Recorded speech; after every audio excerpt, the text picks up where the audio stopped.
¿Qué tal, amigo mío? Espero continúes muy bien. En esta oportunidad vamos a hacer unos ejercicios respectivos a la ley de Coulomb. Vamos entonces. Muy bien, entonces el ejercicio dice lo siguiente. Dos cargas puntuales están separadas por 25 centímetros. ¿Cuáles serían la magnitud y dirección de la fuerza eléctrica que produciría esta combinación de cargas sobre un protón situado en el punto A? Repita el proceso en el punto B. Entonces me están diciendo que en el punto A hay un protón. Recordemos que la carga del protón es igual a 1.603 por 10 a la menos 19 coulombs. Este valor tiende a variar, que es un valor estándar, ¿correcto? Entonces, aquí sí o sí utilizamos la ley de Coulomb, pero es importante conocer lo que son las respectivas componentes. Vemos que todo está en el eje X, por lo tanto, siempre vamos a tratar, en este caso, de las componentes del eje X.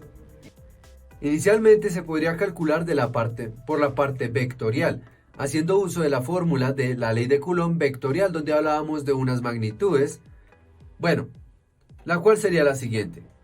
La fuerza sería igual a 1 sobre 4 pi epsilon sub 0 multiplicado carga 1 por carga 2, factor del vector R2 menos el vector R1, dividido entre la magnitud del vector R2 menos el vector R1, todo esto al cubo.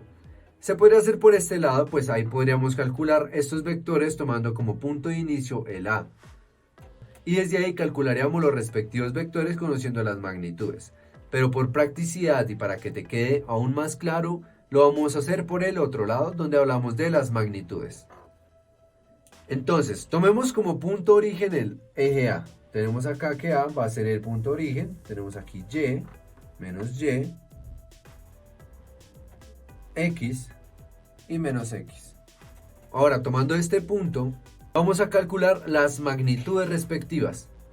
Entonces, primero calculemos las magnitudes. No nos vamos a meter todavía con la dirección, sino las magnitudes. Veamos las magnitudes. Tenemos entonces que como el punto A es un protón, vamos a calcular la fuerza de la siguiente manera. Teniendo que la fuerza A, primero veámoslo para este entorno, que sería 2 en X, es igual a, en este caso estamos hablando de magnitudes, no lo olvidemos, 1 sobre 4 pi epsilon sub 0 multiplicado por la carga 1 por la carga 2, todo esto dividido entre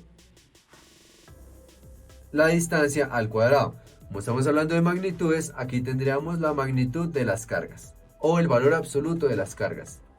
Reemplazando esto tendríamos que 1 sobre 4 pi epsilon sub 0 es igual a 9 por 10 a la 9, factor de lo que sería la magnitud de la carga 1, que sabemos que es 1.603 por 10 a la menos 19 coulombs, multiplicado por lo que sería la carga 2, que son menos 12.5 nanocoulombs, que son por 10 a la menos 9, que son por 10 a la menos 9, que son nanos, coulombs en magnitud.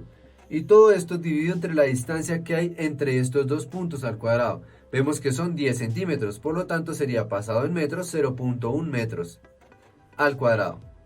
Haciendo uso respectivo de la calculadora, esto me daría un valor de 1.803 a la menos 15 newtons, que sería la primera magnitud de la fuerza A2 en X.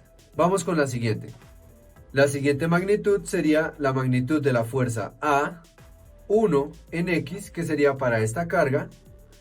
Nuevamente recordemos que es 1 sobre 4 pi epsilon sub 0, lo cual equivale a 9 por 10 a la 9. Todo esto sería factor de la magnitud de la carga 1 por la carga 2. Entonces la carga 1 ya sabemos que es la carga del protón. Podemos borrarlo. 1.603 por 10 a la menos 19 coulombs multiplicado por la carga 2. En este caso la carga 2 sería menos 6.25 nanocoulombs. Sería entonces menos 6.25 nanos por 10 a la menos 9 coulombs en magnitud. Todo esto dividido entre la distancia al cuadrado. Vemos que desde aquí a acá sería un valor respectivo. Sabemos que entre las dos cargas hay una distancia de 25 centímetros. Pero acá sabemos que hay 10 centímetros. Por lo tanto sería 25 centímetros menos 10 centímetros, 15 centímetros. la distancia que habría desde la carga 1 hasta el punto A. Por lo tanto sería 0.15 metros al cuadrado.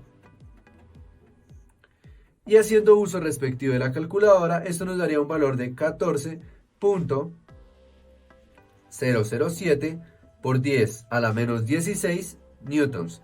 No olvidemos que todo esto está en las componentes Y, pues estamos en X respectivamente. Bien, ahora ya conociendo las magnitudes vamos a proceder a convertirlo en vector. Por lo tanto vamos al plano.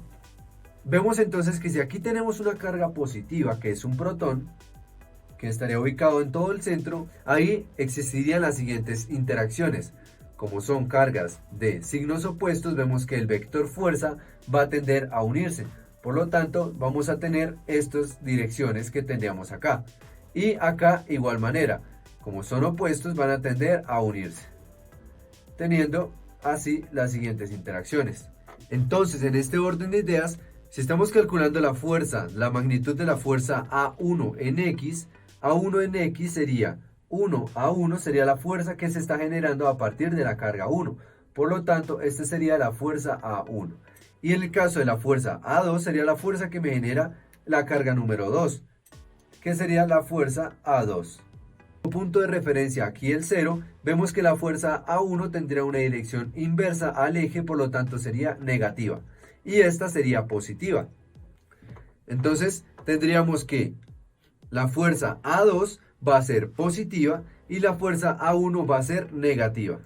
Si lo pasáramos ya directamente a vector, nuevamente en la componente X.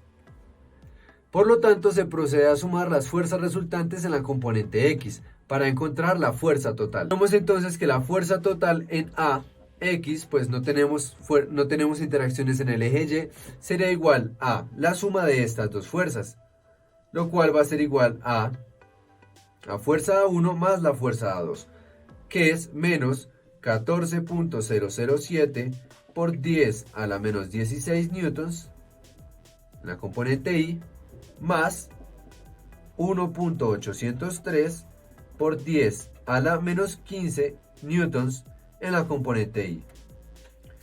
Y haciendo uso de la calculadora, esto nos daría un valor de 1.402 por 10 a la menos 15 newtons en las coordenadas de las Y. Esa sería la fuerza resultante en X. Vemos que al ser positiva tendría esta dirección, como la fuerza resultante de A en X. Muy bien, ahora vamos a repetir el proceso con el punto B, lo cual va a ser en la siguiente oportunidad. Como pudiste notar, en el inciso A ya pudimos calcular lo que sería la fuerza respectiva en la dirección X. Vamos entonces en la próxima oportunidad a calcular la fuerza para el punto B.